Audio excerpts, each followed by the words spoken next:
Hello সবাইকে, শুভ সকাল বন্ধুরা। তো চলে এসেছি ছাদে, আমার স্নান করা কমপ্লিট। তো পুজো দিব বলে কয়েকটা ফুল নিতে এসেছি। দেখো এই ঝুড়িটাতে ফুল নেব।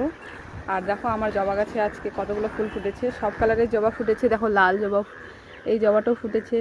তারপরে দেখো এই যে আমার থোকা থোকা এই জবাটাও ফুটেছে। তো আজকে এটাও একটা নেব, কারণ কি বৃষ্টির জন্য একদম নিচে ঝুলে গেছে আর গাছটা এতই পাতলা ভার নিতে পারছে না, সেখানে সবগুলো ফুলই নিব আজকে। তো আমি প্রথমে সাদা কালারের জবা নিব। এখন জবা গাছের মধ্যে একটা নতুন পোকা এসেছে, জানি না কি পোকাটা। দেখো এই পোকাটা কি করে, এই জবা গাছের ফুলগুলোকে দেখো ফোটা ফোটা করে খেয়ে নেয়।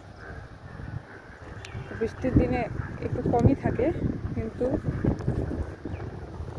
না হলে এই ফুল আর এসে থাকে না, এরকম সব ফুল নষ্ট হয়ে যায়।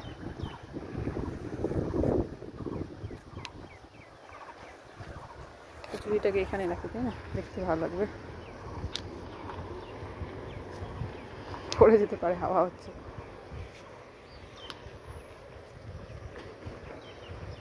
তো আমার সকালটা তো এভাবেই শুরু হয়। সকালে উঠো, স্নান করো, পূজা করো, সবারই এইভাবেই শুরু হয় মনে হয়।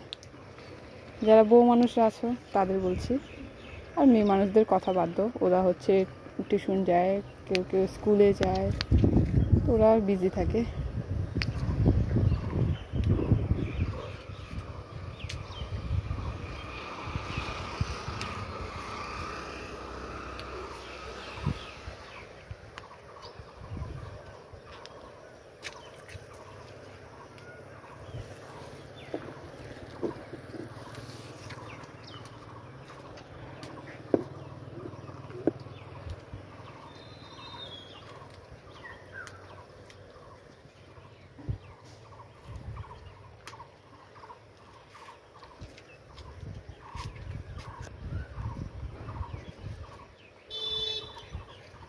তো ফুল তোলা যে হয়ে গেল কমপ্লিট।